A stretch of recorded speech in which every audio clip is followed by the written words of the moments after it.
In case you missed it, here's Dave and Cheryl's favorite moments of the week. Let's start with some good news. I've got good news and good news. Tell them the good news. Good news? Good news. Okay. Let's hear it. Good news story for Almar Home Improvements. Call them at 519-351-5666 for all of your upcoming projects. A great story. We're best friends. They're only 16. They're still very young. Marco San Miguel and Jordan Sloan, they discovered over the last 18 months just how strong their friendship is. From Atlanta. Great story. Yeah, the two teens connected over sports. San Miguel is a basketball star, and Sloan is a big star on the football field. But in September of 2020, Sloan, Jordan, he took a hit to the head when he was playing football and suffered a brain stem trauma, which is devastating. He's been working on regaining his mobility and strength ever since. He actually goes to rehab 6 days a week, and the entire time, his best friend Marcos has been cheering him on, and he's found this very unique way to support him through his sport that he loves, which is basketball. Yeah, he takes pledges for every charge he takes in a game, which is kind of a cool way to do it. Every charge. That's hard to get a charge in basketball. It is, yeah. They don't call that too much. No. It's like, hey, refs over here. I'm gonna commit a foul. But he turns that into a great thing and gives Sloan's family the money to buy items not covered by their insurance, like a wheelchair, which is a huge expense. San Miguel told CBS, "I really just wanted to do whatever I could to help. He would have done something similar for me." And it's staggering how much just a small, kind gesture, how far that's gone. He's raised over almost $15,000. Incredible. What a great news story. So they will be friends, I'm sure, for the rest of their lives. And they're only 16. Great news story out of Atlanta this morning. And it's brought to you by Almar Home Improvements. This past weekend, we got into spring cleaning mode. I know we're animals. The weather wasn't the greatest. We just started cleaning up. We cleaned up the basement, the laundry room. It was nice. We decluttered, got rid of some stuff, purged a little bit. Well, there's a spring cleaning hack that's supposed to help you let go of stuff if you're not really sure and you don't know what to do. So a writer over in the UK just did a big story on this and said she always used to make 3 piles: keep, toss, and donate. But she's now added a 4th pile to that, a hide pile. And this is what it is. Because a lot of times it is really hard to get rid of things that you have spent your hard-earned money on. It's the sunk cost fallacy. Because you're worried that as soon as you throw it out, you're going to need it someday. So if you can't just get rid of something, she says, have a hide pile. And you put that in a box and then you hide it away somewhere in your house to see if you either miss it or need something from it. That's a great idea, actually. And then she says the next time you declutter, you just look at that box and you're like, well, I didn't use any of this in the last 6 months, and you get rid of it. So it's sort of like an extension on the junk drawer in a way, right? Because how much stuff gets thrown in the junk drawer, and then you go through it later and go, I really don't need this. Well, so that's why you need to take stuff out of the junk drawer and put it in this hide box. Because then after a while, if you do need it, then you can always go back to it and get it. Boy, it's tough to get rid of that stuff, though, isn't it? Yeah, because you're like, oh, I spent good money on this. Maybe I'll wear this someday if it's a piece of clothing, or, you pick up something like one of those little doodads and doohickey things that you use in the kitchen and think, oh, I'm going to use this. And you never do. Well, the writer said it worked especially well for her with clothing she never wears, and she thinks it might work for other people, too. A little hack for you as we get into spring cleaning mode. Yum. Science. It's not rocket science. Check it out. I blinded us with science. Hey, if you like space, you'll love this first story. The Hubble telescope spotted the most distant single star we've ever observed. How crazy. Yeah, wild. And the astronomers actually named it, I believe is it Earendel? After the star of Earendel from Lord of the Rings. I apologize if I have mispronounced that name for the Lord of the Rings superfans out there. In Old English, it means morning star or the dawn. It's 28 billion light years away. So that means it took 12.9 billion years for the light just to even get here. How amazing. Hey, it turns out in space, people can actually hear you scream or even sing. New data collected by NASA in their rover has allowed the space agency to come up with an online tool to replicate how people would sound on Mars compared to Earth. So to find out what your voice would sound like, You just upload a 10-second clip of you talking, then go to the Sound of Mars section on NASA's website, navigate to You on Mars, click to record your greeting. Next, you'll be invited to download or play the Mars version of the audio file. And they say it would sound quieter, more muffled, and you have to wait slightly longer to hear it because of the atmosphere. Hey, Italian researchers have come up with an AI system to predict if a relationship will stand the test of time. They used a complex learning machine process to determine the most important predictors of union dissolution among over 2,000 married or cohabitating couples. Union dissolution. Yes. In short, through the magic of computers, they were able to reveal the two key factors to predict if your marriage was doomed. And they were 1, the life satisfaction of both partners, and 2, the female partner's percentage of housework. So guys, make sure you're helping your significant other, or otherwise she's just going to get fed up and leave. Or she'll get union dissolution. And finally, in health news, scientists sequenced the complete human genome for the very first time. This is huge for medical research because up until now, humans have only been able to sequence about 92% of it, and it took almost 20 years to figure out that last 8%. But what they may be able to do when it comes to fighting all sorts of diseases, that's where this could possibly lead. If you've ever dreamt of renting out a presidential jet, well, now your dreams can come true. Yeah, Mexico is renting out the presidential jet for, birthdays, bachelorette parties, maybe a quinceañera. Apparently, the previous Mexican president splurged on this jet, and it's a huge expense now, and the current regime doesn't want it. They want to get rid of it. They've been trying to sell it, but there's been no taker. So this week, the president said in order to cover the upkeep costs, they are now making it available to rent out for weddings, parties, elaborate events. Whatever you like. Yeah. I mean, this jet cost more than $200 million. You can see why they're trying to recoup some of the money on that thing. I'm not sure how much it's going to cost to rent it out. Do they do it by the hour, by the day? Can you fly? Is it extra? Like, what if you just want to have it there at a party? Is that one price versus you want to go up in the air with it? I feel like that's another price. Yeah, I mean, if you could just have it for a party somewhere and have it land, like, in a private You're having it in a jet hangar. Mm-hmm. You can go in and hang out and party and versus actually taking it somewhere, because they say in that case, well, Mexican authorities would be flying the thing so that, it doesn't then take off to South America and never come back afterwards. But hey, if you had enough money, you won a lottery, I suppose that could be part of your dream, renting a jet. Baseball's opening day today, although they've already canceled a couple of games because of weather. Yeah, the Yankees, Red Sox were supposed to play tonight. That's been postponed because of inclement weather. And so has the Twins game in Minnesota. Now, as far as the Jays go, they're opening up tomorrow night. They take on Texas. The Tigers play an afternoon game tomorrow. They're playing the White Sox, but the tunnel bus is not running if you're trying to get over to the game there in Detroit. We do have some stats, though, when it comes to baseball. In a new survey, the average Oakland A fan spends roughly $58 on booze while they're at a game, which is more than any other team. Well, I mean, they traded away all their good players. The stadium's not the greatest. They understand why they might be drinking. Detroit Tigers fans, by the way, spend the least on alcohol, $15 a game. So that's like one drink. Yeah, basically now at a Major League ballpark. Tigers fans also spend the least on concessions as a whole, just $52. It's because everyone goes out before or after the game to all the bars and restaurants that are down there in downtown Detroit now, I think. Yeah, because who wants to pay $15 for a hot dog? Well, you can get a whole pizza for that.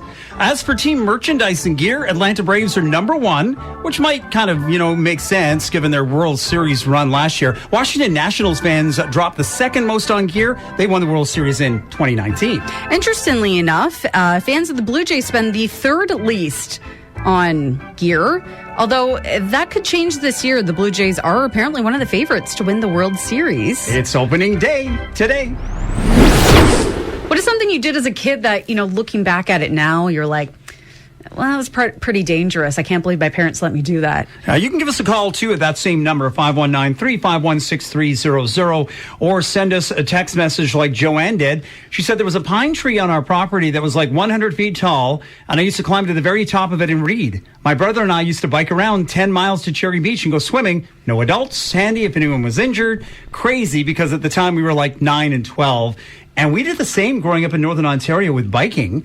I can recall being maybe 8 or 9 with my friends riding on a highway, right? Two-lane highway, but still, our bikes right along the edge of the highway because there wasn't much in the way of a shoulder. Transports going by us, and, we're bikes are shaking, almost throwing us into the ditch. They're going like 80, 90 kilometers an hour. Or faster. And no helmets, of course, in those days either. But again, our parents had no idea where we were. We were 7, 8, 9, 10 miles away from home. You leave in the morning, come back later. Yeah, no cell phones, nothing. You're just like, I'm hungry. I'm going to go home now for lunch. So what's something you might have done when you were younger that looking back you think, wow, that was dangerous? Chris just texted us to say, making tunnels and forts in the straw mound. Yes. Yep. Totally did that. Covered in scratches when you come out of there. Something that we did too was army crawl through culverts in the road. They in were the dry. ditch? Like in the ditch? Mm-hmm. Why? I don't know. We were young. But we'd crawl through to the other side just to see if we could do it. Hopefully no one was claustrophobic. Using your imagination. I guess. And just not very much common sense. So 351-6300, what's something that you did when you were a kid that looking back you think, wow, that was really dumb and dangerous? You can give us a call or send us a text. Mike texted us earlier this morning to say, jump off the grain mill in Wallaceburg into the river. Yeah. I bet you that was the hot thing to do. But he said, thinking back, it was pretty stupid. I also said, too, water ski up the river on the bank and then back down into the river again. Probably at excessive speeds, I would imagine, too. Was that probably back before there was a speed limit in the river? Mm-hmm. Like there is now? Now, some of the things online, people said that they were thinking about shooting fireworks at friends. Yes, I remember not doing that specifically, but we adults would give us sparklers while they were lit. And you run around with them, and maybe you were playing with your friends, like sword like games. Drawing your name and stuff. And they're like red hot pokers that are on fire. I mean, we don't even have to talk about lawn darts. I mean, that's still hard to believe those, were a thing in the first place. How about jumping off of roofs, barns and sheds? I remember doing that. I remember putting a cape on, thinking I was like Superman running off the roof of the chicken coop. Mm-hmm. Like, what was I doing? You know what? I remember my brother-in-law telling me his parents took the diving board out of the swimming pool because they were like doing crazy stuff off of it. Well, then they just started jumping off the roof of the pool house into the pool. Of course they did. Some of the other ones, as Joanne mentioned earlier, somebody's saying climbing more than 12 feet up into a tree. Well, Joanne said her tree was really high. Staircases, doing stuff there, walking out on a frozen pond or a pool.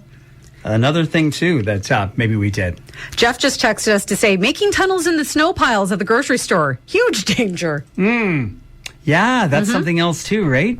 Like going right in there where you probably, it shouldn't necessarily be. Yeah. Someone on Twitter saying, I was going to say riding on the outside of trains, but it seems pretty common in some places. But it still doesn't make it any less dangerous if you're doing that. Probably something you don't want to be doing when it comes to safety. Hi, CFCO. What's something you did when you were young that you look back and go, wow? I think I was about 7 years old, and we used to play chicken with hunting knives. Oh, my gosh. And we'd stand about 8 feet apart and throw them at each other's feet, see who would get the closest. How old were you, Ace? About 8 years old. This is explaining so many things to me. How many toes do you have, Ace? Oh, I've got them all, but I know my cousin don't. So you were the winner then? Yeah. Well, I guess in a game where pretty much everyone is not a winner. You would win because it's the closest, but you also lose because you lose a toe. Right. Ace, thanks for your call, brother. You have yourself a fantastic day. You can send us a text message if you'd like at 519-351-6300. What's something you may have done when you were younger that you look back and you think, wow, what was I thinking, like Dirk Bentley says. Did you ever stick anything in an electrical outlet? No. You? No. Well, there was, I was like 80s, 90s kid, so we had those covers over top of them. I didn't have to do that because we were doing all these other dangerous things like biking from home 15 miles, people not knowing where you were. I remember biking into town from my parents' house, and that was back before Baldoon was paved, right? It was all gravel right up to, it was only paved right up to the school, which is there right on the edge of town. It was, I'm forgetting the name of it because it's changed now recently. But that wasn't paved, so it was like, it wasn't a very busy road, so it was super easy to bike into town and go hang out with friends. Yeah, I wouldn't want to do that now necessarily. That's not the easiest stretch as people are flying down. No, there's no shoulders. People are driving 80, 90 kilometers an hour or more. And And I know they say April showers bring May flowers, but what about April flurries? What does that bring? Anger. Sadness. Yeah, that's what that brings. Muddy dogs, that's what it brings for me. Yeah, showers and flurries overnight, flurries and showers tomorrow, only getting to a high of 6, but then slowly starting to warm up a bit after that. So we'll eventually start seeing more flowers. You know, your garden's starting to grow. Maybe you've got some daffodils. Well, if you have daffodils, just make sure you don't eat them. A town in England actually just removed thousands of daffodils from a park because they were worried little kids were going to eat them. Yeah. In case you didn't know, daffodils are toxic to humans and pets, but it's rare for anyone to die from daffodil poisoning. It more just causes vomiting, diarrhea, and stomach pain. The bulbs are actually the most toxic part. And there was actually a couple of grown adults a few years ago who ended up in the ER. They thought the daffodil bulbs were onions when they dug them up, and so they ate them. Things did not go very well. Now, this town council in England decided that they should play it safe and get rid of all the daffodils in the park. Over 1,000. And as you can imagine, some of the residents are pretty angry about it and say it's ridiculous. They say the park has always had them, and it's never been an issue any other year. Mm-hmm. One person even pointed out when they were in elementary school, the school literally gave them a daffodil bulb as a project and was like, you need to grow this. Mm-hmm. Take photos. Another person mocked the whole thing and said, what are they going to do next? Make sure kids never get killed or stung by bees and get rid of all the bees? I mean, where do you draw the line on silliness? And I mean, I understand they were worried because apparently this was like an empty field kind of area. And it was recently that I think they put playground equipment in it and made it into a bit of a park. So they were worried about kids running around eating. But like, are they going to dig up the bulbs and eat them? Like, I raised 3 kids. Why? I've got 2 grandkids. I'm not saying it couldn't happen, but I can almost guarantee you none of them have ever chewed on a daffodil bulb. Yeah, especially not one in a public park. Maybe like in your own backyard when you leave them unsupervised for 2 seconds, but... Maybe feed them better lunch, and then they wouldn't be munching on the flowers in the backyard. How did you know? I know, it was amazing. I just happen to know, that's all. No, yes, I don't know. You know, these aren't jokes, these are thoughts. These are things that make you go, 60% of us admit we don't know our next door neighbor's name. Ooh, that's a little scary. Next door neighbor, yes. Across the way, I was confused for a while. Because we didn't know, and we were like, oh, is it like Roger and Carol? And no, it's not. It's like Rob and Judy. At least I was close. Close on the one. Oh, I know that's a huge issue, though, is they tell you their name once, then you're like, goes in one ear and out the other. Mm-hmm. But then you see them all the time, and you're like, hey, neighbor. Hey, how's it going? Hey, neighbor. How you doing? Hey, 40% of adults say they're currently working at their dream job. The other 60%, not so much. 39% of adults believe that they are the best drivers they know.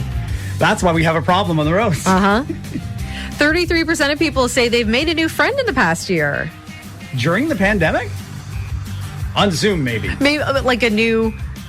Online friend? Yeah, that's what I'm like. An online friend? 22% of us say we can eat an entire pizza ourselves. Well, I mean, are we talking like a personal pan pizza? Right? Or are we talking like... If we're talking a large or extra large, wow. Exactly. It might be up for the challenge, but it might be a bit much. Depends how hungry I am as well. Hey, 6% of people say they never tip. Wow. Just never. Not even 5% or 10%. I mean, do they come from like these countries in Europe where it's frowned upon? Where you don't tip? That's considered an insult? Could be. And finally, 5% of people who own dishwashers say they never use it. Why do you have it? Came with the house? Is it scary, maybe? Too many buttons? I mean, you get some of these different dishwashers, you go different places, and it's like, I don't have a degree from NASA. I have no idea how to run this thing. Oh, there's a lot of times where I'm like, my sister and brother-in-law's one, I'm like, I've turned it on. Well, it's not running. I don't know. I hit on. What else am I supposed to do? Am I supposed to hit another button, too? Use the dishwasher. We have one at work, and we can't even get people to load it, let alone take the dishes out of the sink. No, they load it. No one turns it on. You've been listening to Dave and Cheryl's favorite moments of the week.